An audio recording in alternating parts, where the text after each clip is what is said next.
Bien, señoras y señores, estamos compartiendo con ustedes la presente edición de La Fuerza de la Palabra a través de Cosmos Televisión, ¿no? Órgano periodístico al servicio de los intereses de Puno y del país. De inmediato, entonces, con profunda satisfacción, y no podía ser de otra manera, vamos a registrar y desarrollar nuestra secuencia El Momento Cultural desde el Titicaca. Esta secuencia permanentemente la compartimos con ustedes, cuyo propósito, cuya función con alternativa es realmente generar un comentario, desde luego breve pero sustancioso, a diferentes libros, ensayos, tesis, revistas, novelas. La propia narrativa cultural de Puno, del país y del mundo se plasma en esta columna que presenta La Fuerza de la Palabra de Cosmos Televisión, y nuestro deseo es sinceramente no tenerlos únicamente informados con este tipo de publicaciones, sino fomentar, alentar, para que nuestra juventud y el público en general tenga una predisposición de lectura y le dé un sitio realmente significativo, un sitial preponderante a las actividades culturales que tenemos en nuestro medio y también en el territorio nacional. Muy bien, hoy hemos presentado el análisis de 3 importantes publicaciones con las correspondientes fichas. Queremos decirles que cuál es la metodología del análisis de los libros, revistas, tesis y publicaciones que presentamos en esta secuencia. El libro lo tenemos, la revista, la tesis, la publicación, el ensayo, la novela, el cuento, el folclore, la publicación deportiva, en fin. De inmediato comenzamos a darle una lectura y subrayamos los temas más importantes que llaman nuestra atención. Y para traerlo a la televisión, a La Fuerza de la Palabra de Cosmos Televisión, inmediatamente elaboramos las fichas respectivas de cada uno de nuestros libros. Por ejemplo, la portada de este libro que ustedes tienen ya en pantalla, La mano invisible del Estado, 37 fichas hemos desarrollado conjuntamente con nuestro departamento de prensa, luego de haberle dado una lectura somera, profunda, a este importante libro, La mano invisible en el Estado. El libro enfoca efectos del neoliberalismo en el empresariado y en la política, cuya autoría corresponde a Francisco Durán. Creo que es importante destacar que década tras década Francisco Durán se ha dedicado a analizar de la representación gremial de los empresarios de los grupos de poder económico y su relación con el poder político. Ha publicado importantes libros: La década frustrada, las industrias y el poder, las industrias, el liberalismo, la democracia, e incertidumbres y soledad, análisis de los grandes empresarios de América Latina, el poder incierto, proyecciones económicas, en fin, un sinnúmero de publicaciones de este destacado analista y comentarista, el economista Francisco Durán. Su preocupación desde nuestro punto de vista, luego de haber analizado el libro, es precisamente el desarrollo del Perú mediante el logro de un mayor equilibrio y una mejor sintonía entre los empresarios, el Estado y la sociedad. En síntesis, nos atreveríamos a decir que Francisco Durán es todo un modelo de sociólogo, entrevistador inagotable y analista político, escritor académico y excelente profesor y eficaz consultor. El libro resulta muy interesante porque nos trae realmente una serie de temas y tópicos que deben de ser analizados en su debida oportunidad. En el Perú, como comprenderán ustedes, señoras y señores, el predominio de las ideas neoliberales que postulan la necesidad de un mercado fuerte y un Estado minimalista comienza propiamente en el año 1990, cuando Alberto Fujimori es elegido presidente de la República.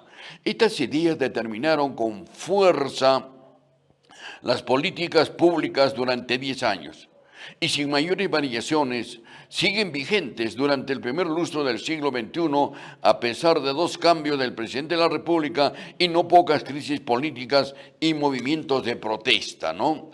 Ustedes comprenderán que en la fuerza de la palabra de Cosmos Televisión, con un criterio plural y con una responsabilidad de lo que es el periodismo, hemos venido tratando en reiteradas oportunidades este tema del neoliberalismo, los neoliberales que se han apoderado de la economía y de los recursos naturales en el Perú y en los grandes países en proceso de desarrollo.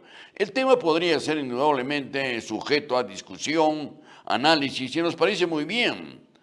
Cabe preguntarse, ¿esas ideas han tenido éxito o han fracasado? ¿Qué piensa usted sobre el neoliberalismo? El neoliberalismo será un comportamiento objetivo, serio, real, que fecunde un desarrollo y un bienestar en el Perú o en otros países de Latinoamérica para no irnos más allá de nuestras fronteras. ¿Qué opina usted sobre el neoliberalismo? Indudablemente hay una fuerte corriente de defenderlo a capa y espada, ¿no? Especialmente quienes tienen una consolidación económica, ¿no? Entonces nos preguntamos, ¿estas ideas han tenido éxito o han fracasado? ¿Se modificarán en el futuro? ¿Serán reemplazadas por otras? ¿O seguirán imperando indefinidamente? Para responder a estas interrogantes claves, entendemos que primero debemos entender que la permanencia de cualquier paradigma, vale decir, de un esquema formal en el que principios generales se proyectan en un conjunto de decisiones, no se da al margen del poder, se origina en él. Su vigencia y su obsolescencia es por tanto una cuestión política. Un paradigma permanece debido a que se sostiene en razón de que se inserta en el sistema político y en un determinado orden institucional, el producto de una comunidad científica, y sus ideas responden a determinadas fuerzas sociales, a organizaciones, a líderes de partidos intelectuales, a gerentes, a técnicos que la apoyen desde los núcleos de poder. Su fuerza colectiva llega a un punto en que logra penetrar los gobiernos para poner sus ideas en práctica. Eso ha venido sucediendo en el Perú. Se ha profundizado, se ha introducido de cualquier manera las ideas precisamente del neoliberalismo en los sistemas de gobernabilidad del país y de otros gobiernos. Todo cambio, en consecuencia, supone que no solo un debate, sino fundamentalmente una pugna. Este tema tiene vigencia actualmente. Seguramente que a lo largo de esta campaña y campaña electoral para elegir al presidente de la República, conformar el nuevo Congreso de la República, elegir a las nuevas autoridades regionales, se va a seguir sometiendo a un debate por parte de muchos candidatos sobre neoliberalismo.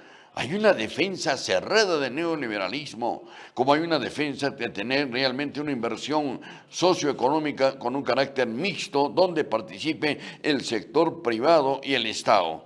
Son temas que permanentemente van a generar un debate y nos parece muy bien. Bajo el liberalismo, los impuestos definen más claramente las relaciones entre el poder económico y el poder político que la moneda, el crédito, los precios, las inversiones públicas, ¿no? El tema por su naturaleza es importante. En una de las fichas, por ejemplo, hemos formulado la siguiente pregunta. ¿Es entonces el ruido político de abajo el silencio político de arriba el problema? ¿Es acaso incorrecto que el Estado intervenga a pedido de los reclamantes o es la intromisión empresarial del Estado el problema? Son preguntas que tenemos que contestarnos. Por ejemplo, la desnacionalización de la economía, la influencia privada en el Estado, el rol de los abogados corporativos en la elaboración de la legislación sastre, los conflictos de intereses cuando personas que operan en o para el sector privado pasan al público, los derechos de los usuarios frente a las grandes corporaciones que poseen servicios públicos como la electricidad y el teléfono, la legitimidad de los argumentos populares frente a la contaminación del medio ambiente en los enclaves extractivos exportadores, o las raíces del conflicto entre tala y bosque, entre minería moderna y agricultura tradicional, entre tradición prehispánica y modernidad global. y la discusión sobre satisfacción de necesidades básicas antes que el consumo para satisfacer deseos.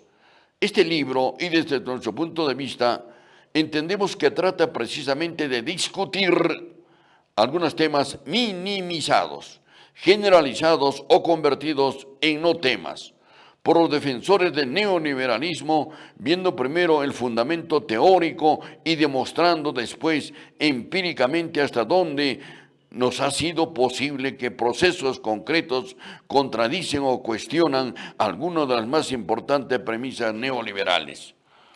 Este es un breve análisis, un breve comentario que nos hemos permitido alcanzar a ustedes precisamente sobre este libro, La mano invisible del Estado, efectos del liberalismo en el empresariado y en la política. Hay corrientes, como lo dijimos, como lo hemos expresado en este comentario y en comentarios anteriores sobre el neoliberalismo, que defienden a capa y espada la implementación del neoliberalismo. Ha cundido indudablemente el neoliberalismo en varias gestiones gubernamentales de países en proceso de desarrollo, como también existen corrientes de franco rechazo y más bien invitan a que se pueda cohesionar decisiones económicas y políticas que puedan permitir una inversión del Estado y de igual manera una participación del capital privado en beneficio de los grandes sectores representativos. El libro es sumamente interesante, La mano invisible del Estado, lo hemos registrado en el Momento Cultural desde el Titicaca a través de Cosmos Televisión y La Fuerza de la Palabra.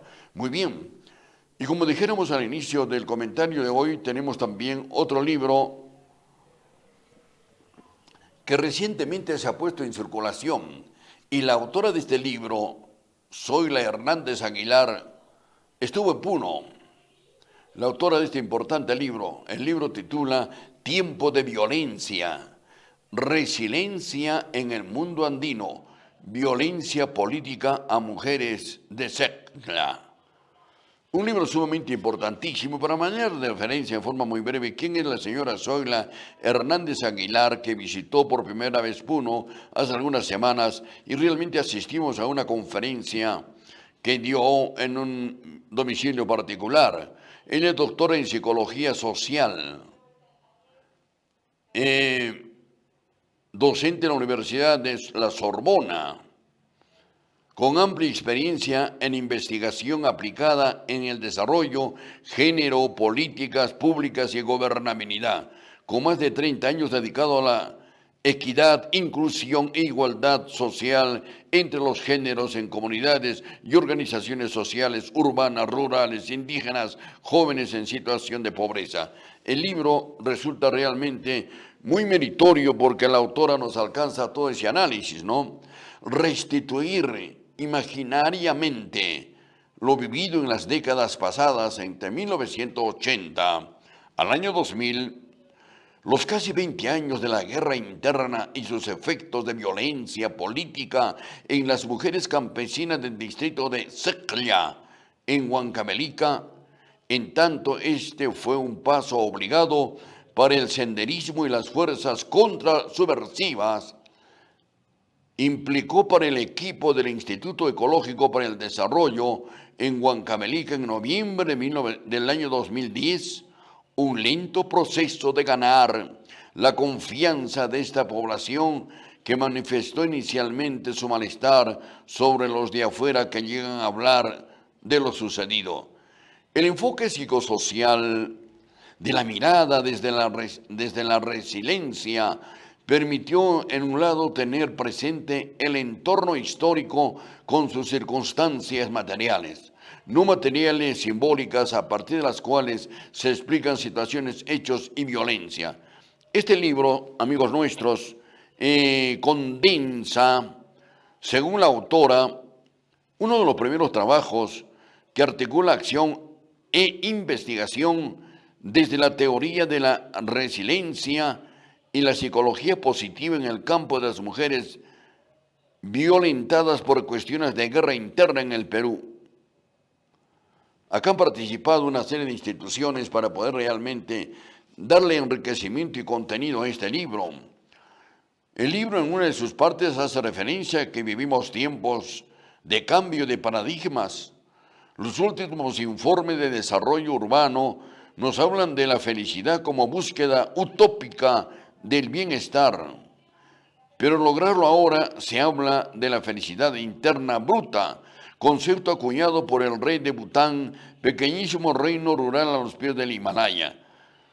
Indudablemente el libro, en el desarrollo de sus diferentes capítulos, nos aborda, entre otros, los temas, por ejemplo, sobre los conflictos armados, sobre el tiempo de violencia, sobre el triángulo de la pobreza, el impacto de la violencia política en las mujeres, mujeres implicadas involuntariamente, Sendero Luminoso y el pulso de la muerte.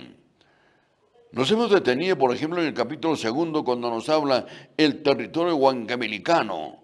¿Por qué la violencia en Angares? Y allí se detalla realmente la presencia de los grupos violentistas y a veces también una reacción totalmente equivocada de los órganos de control y de fiscalización contra la violencia a nivel nacional.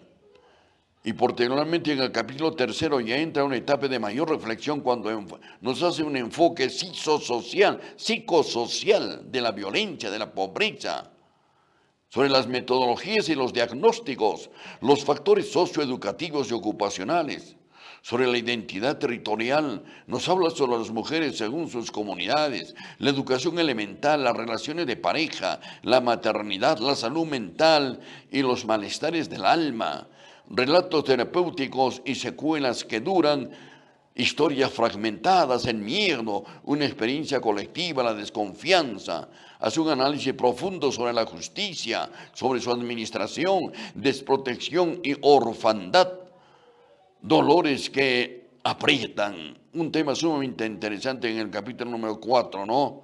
La violencia sexual, identidades lastimadas, agresiones y rencores, el proceso de la recuperación, el proceso de identidad.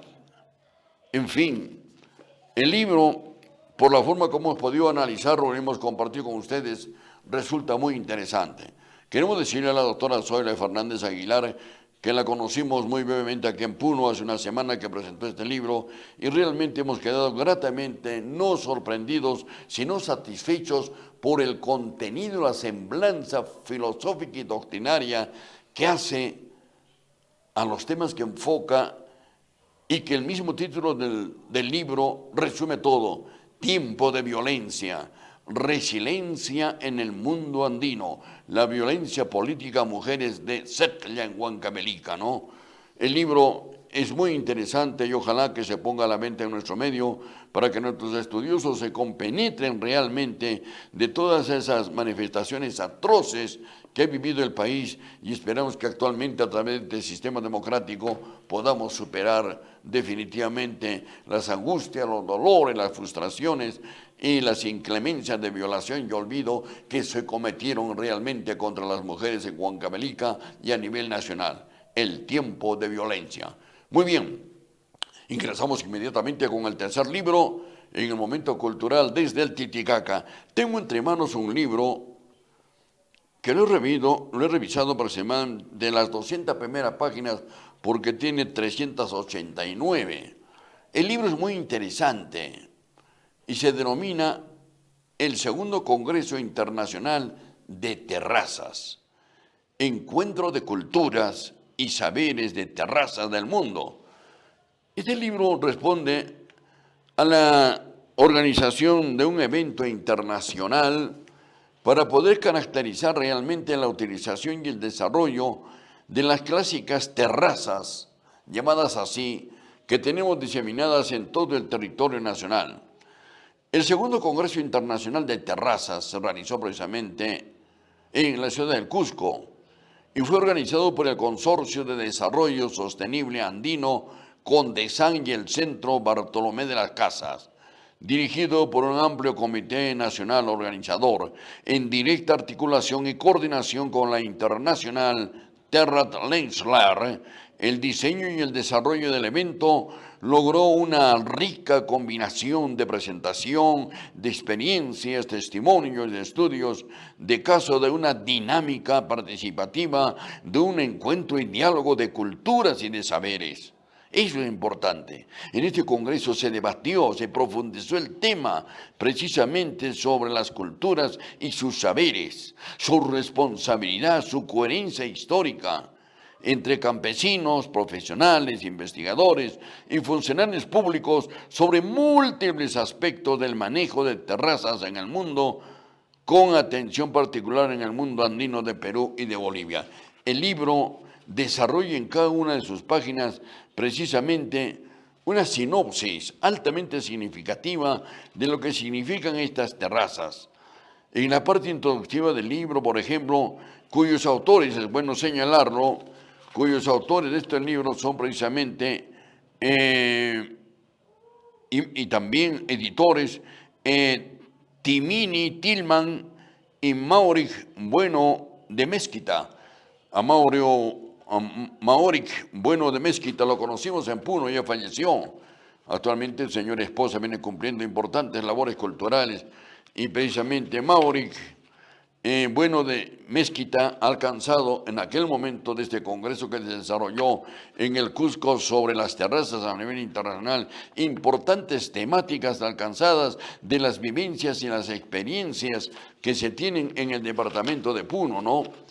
El libro abordó por su naturaleza una temática altamente significativa que va desde el origen de las propias organizaciones, su metodología, su sistema, en fin. El contenido nos habla, por ejemplo, de una temática sumamente rica en experiencias y vivencias, los programas andenes en el segundo Congreso Mundial de Terrazas, el Foro Campesino de Andenes y el diálogo, las 9 amenazas a las terrazas en el mundo, el manejo del agua, del suelo, de los servicios ecosistemas asociados a un cambio climático. Este capítulo nos sorprendió de sobremanera cuando habla del manejo de agua, suelos y servicios de ecosistemas. Cuando se enfoca, por ejemplo, el caso del departamento de Puno, encontramos que realmente está totalmente en un estado de abandono toda esta maravilla, toda esta vivencia extraordinaria que tenemos referidas a lo que es el manejo de agua, de suelos y servicios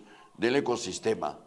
Tenemos un caudal extraordinario, interminable, en el manejo de agua y suelos, pero no lo pragmatizamos por desidia, por incapacidad o porque queremos que la vida sea así tenue y llena de fracasos como la que estamos desarrollando en Puno. Si pudiésemos nosotros realmente capitalizar todo este caudal maravilloso de agua que tenemos en torno a la gran cuenca del Titicaca, estamos seguros, con la introducción del desarrollo de la agricultura en nuestro departamento y la ganadería, seríamos una potencia nacional. Pero estamos pues asustados, estamos acomplejados. No, dice, en Puno no va a crecer ni un árbol, ninguna flor, porque el clima, el frío, las nevadas, las tempestades lo destruye. Esto es falso.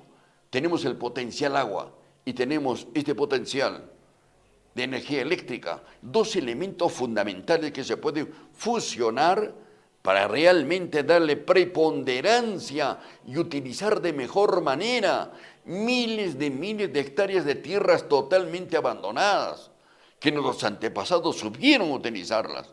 Ingresamos a la vida republicana y todo el mundo se olvidó. Tenemos cientos de miles de litros, de millones de agua que no lo utilizamos. ¿Y dónde está la tecnología? Está ausente porque la academia y la universidad no aporta absolutamente nada. Puro títulos, regalos y por aquí simplemente la soplanería interna y externa. ¿Dónde están los colegios profesionales? El colegio de agrónomos, de veterinarios y tanto técnico y tecnología que tenemos en nuestro medio. Nadie aporta. Este es el reto. Y el libro que nos llegó precisamente y que tenemos entre manos de este Congreso Internacional de Terrazas no hace más que profundizar nuestra preocupación y seguramente de muchos de ustedes, porque realmente no sabemos capitalizar el recurso agua, el recurso tierra y las propias características climáticas que tenemos en nuestro departamento para convertirnos en un departamento realmente rector del desarrollo agropecuario. Y tenemos la energía eléctrica que está abandonada. Esta energía eléctrica para muchos de nosotros suficiente para el televisorcito, ¿no? para este aparatito que tenemos entre manos, para la computadora, para la lavadora, para la licuadora y para hacer algunas mezclas de trago cuando hay invitados en la casa. ¡Qué vergüenza! ¿Cómo planteamos la utilización de energía eléctrica? ¿Cómo transformamos toda esa materia prima? En el norte del país nos parece un ejemplo realmente patético y hay que emularlo. En el norte del país se han comenzado ya a reticular, a utilizar, a explotar miles de hectáreas del desierto. Sechura, por ejemplo, en Piura, en La Libertad, en el Perú, no estoy hablando de Marte ni de Júpiter. Han comenzado a utilizar la energía eléctrica, han comenzado a utilizar el sistema de riego moderno. Aquí estamos pensando en querer viajar de repente al extranjero, a Marte, y no pensamos en darle transformación a todos estos recursos y potenciales que tenemos entre manos. Qué interesante. Leer este tipo de libros y compenetrarnos en estos planteamientos técnicos de tan destacados estudiosos, como el caso concreto de los editores de este libro, Timini Tillman y el amigo Maurice Bueno de Mezquita, que trabajó hace muchos años en Puno y que tuvimos la oportunidad de conversar con él muchos temas sobre la temática del desarrollo agropecuario. El libro es interesante, pero ¿qué hacemos con el libro? Si los estudiosos y los técnicos en estos momentos no le brindan la más mínima importancia, ¿qué está aportando la academia? La Academia de Puno en la universidad se reaperturó con dos profesiones, la de veterinaria y la de agricultura. Dieron un aporte en los tres primeros 10 años, excelentes profesionales. De ese tiempo a esta parte seguramente que existen más científicos y mucho más excelentes profesionales. Pero ¿dónde está el desembalse? ¿Dónde está la propuesta? El reto para que Puno realmente pueda convertirse en un departamento rector del desarrollo agropecuario utilizando tres elementos fundamentales. Si no les gusta esta mano, hablemos con la otra mano. Tres elementos fundamentales. El agua. Tenemos una fuente de agua realmente extraordinaria que podemos utilizarla de mejor manera en el desarrollo agropecuario. Tenemos miles de hectáreas en estado de abandono y algo más. Imprescindible, tenemos la energía eléctrica para poder atomizar una tecnología de transformación y convertirnos en un departamento rector y competitivo, por lo menos en la macrorregión sur, ¿no? Muy bien. Gracias porque nos llegó este libro y realmente lo hemos leído con mucho detenimiento. No somos especialistas, pero tenemos realmente el espíritu del puneñismo que pensamos que con esfuerzo y con la dedicación de nuestros técnicos y la predisposición de nuestras autoridades y con buenos políticos podremos mejorar en un tiempo realmente aceptable la transformación competitiva y mejorar las fuentes y condiciones de vida de las nuevas generaciones de nuestras guaguas en el altiplano. Hasta aquí, señoras y señores, hemos compartido con ustedes el momento cultural desde el Titicaca. Continuamos entonces con mayores informaciones y el trabajo de nuestro departamento de prensa. Adelante ustedes. Gracias.